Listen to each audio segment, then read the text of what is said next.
Assalamualaikum warahmatullahi wabarakatuh. Kaifa halukum ayyuhat talamid? Alhamdulillahirabbil alamin. Wassalatu wassalamu ala asyrafil anbiya'i wal mursalin wa ala alihi wa sahbihi ajma'in. Amma ba'du. Bagaimana kabar adik-adik sekalian? Semoga selalu dalam keadaan sehat walafiat ya. Alhamdulillah kita bertemu lagi pada pertemuan kali ini dalam pembelajaran bahasa Arab. Insya Allah hari ini kita akan belajar mengenai al-qawaid atau kaidah tata bahasa. Bagaimana? Apakah kalian sudah siap? Sebelum kita memulai pembelajaran kita hari ini, mari kita membaca basmalah bersama-sama agar mendapatkan ilmu yang manfaat. Bismillahirrahmanirrahim. Al-qawaid, kaidah tata bahasa. Kaidah yang akan kita bahas hari ini adalah mengenai al-masdar as-sarih, masdar sarih. Silakan disimak baik-baik. Melalui pembelajaran hari ini, kamu harus mampu memahami kaidah tata bahasa masdar sarih dengan baik, memahami penggunaan kaidah tata bahasa masdar sarih dalam sebuah kalimat sederhana, menganalisis bentuk-bentuk masdar sarih secara tepat pada sebuah teks. Sebelum kita masuk ke pembahasan berikutnya, yuk kita baca teks berikut. Umara lahu hiwayatun kathiratun, mislul qiraati, warrasmi, wal murasalati, wala'bi kuratil qadami. Nah, di sana terdapat kata-kata yang diberi warna merah, yaitu al-qiraah, ar-rasm, al-murasalah, la'b. Kira-kira kenapa ya? Kata-kata yang diberi warna merah tadi merupakan masdar. Apa itu masdar? Al-masdar adalah kata benda yang dibentuk dari kata kerja. Ingat ya, kata benda yang dibentuk dari kata kerja. Masdar itu ada dua, ada masdar sharih dan masdar muawwal. Namun hari ini kita akan mempelajari mengenai masdar sharih saja. Contoh dalam bahasa Indonesia, kita tahu kata kerja memakan. Kata benda dari kata memakan adalah makanan. Kemudian kita dapati kata kerja meminum. Kata benda dari kata meminum adalah minuman. Kemudian belajar. Kata benda dari kata belajar adalah pembelajaran atau pelajaran. Bermain. Kata benda dari kata bermain adalah permainan. Begitu seterusnya. Jadi, masdar adalah kata benda yang dibentuk dari kata kerja.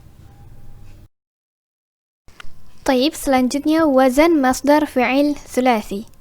Artinya adalah pola masdar fi'il sulasi. Jadi, masdar itu memiliki pola-pola. Nanti akan kita bahas bagaimana aja polanya. Kemudian, yang kita garis bawahi hari ini adalah fi'il sulasi. Jadi, yang akan kita bahas adalah masdar-masdar dari fi'il yang terdiri dari 3 huruf. Fi'il sulasi itu artinya fi'il yang terdiri dari 3 huruf. Emang fi'il itu ada berapa aja Kak? Ada banyak. Ada fi'il rubai, ada fi'il khumasi, ada fi'il sudasi. Artinya ada yang 3 huruf, ada yang 4 huruf, ada yang 5 huruf, ada yang 6 huruf. Contoh fi'il sulasi itu kayak gimana? Fa'ala. Fa'ala terdiri dari huruf fa, a, la atau fa, ain, lam.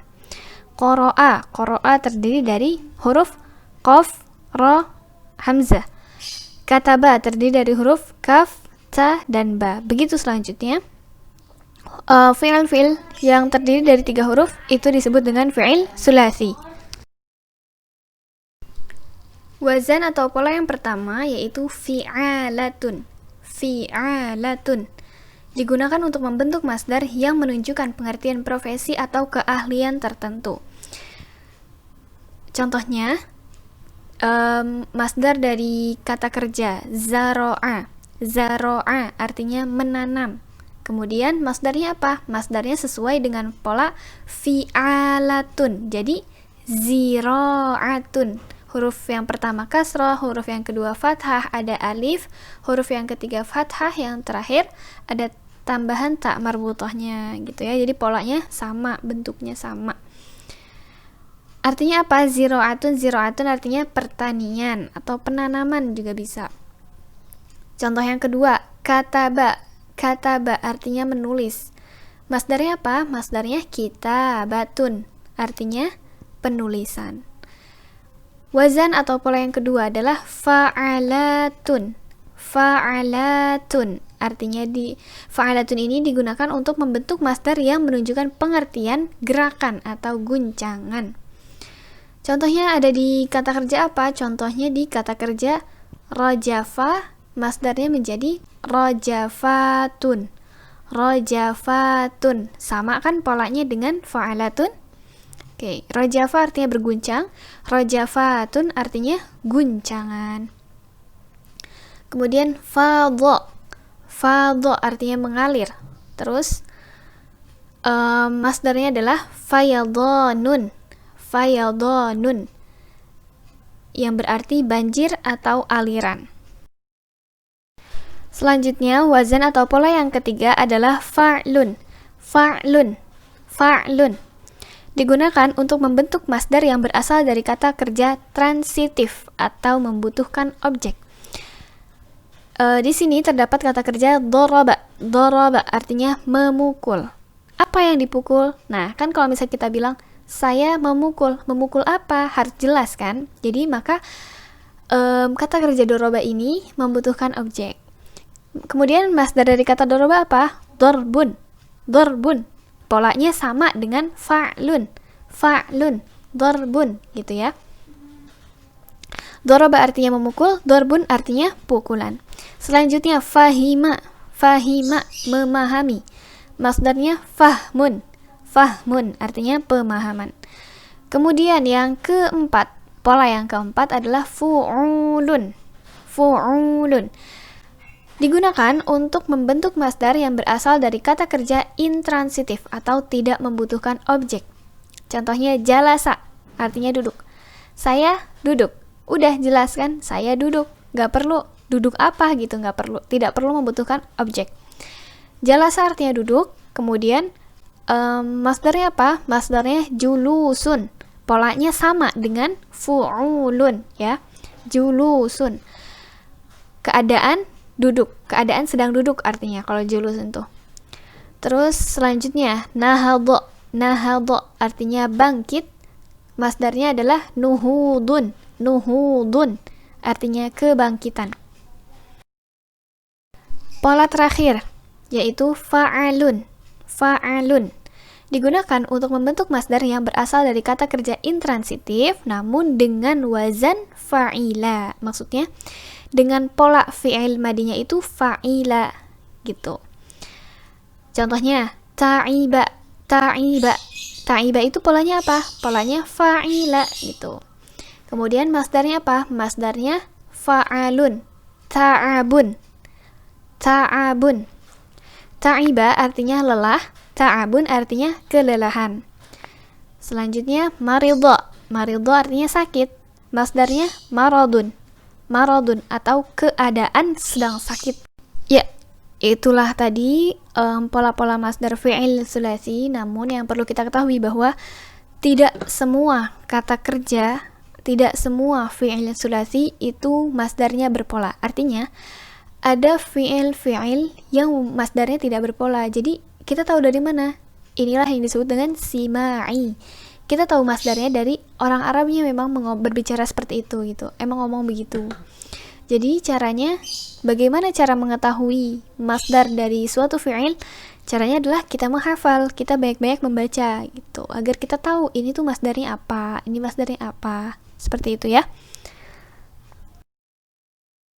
Di sini kakak kasih contoh-contoh masdar, fi'il madi, fi'il mudhari dan masdar.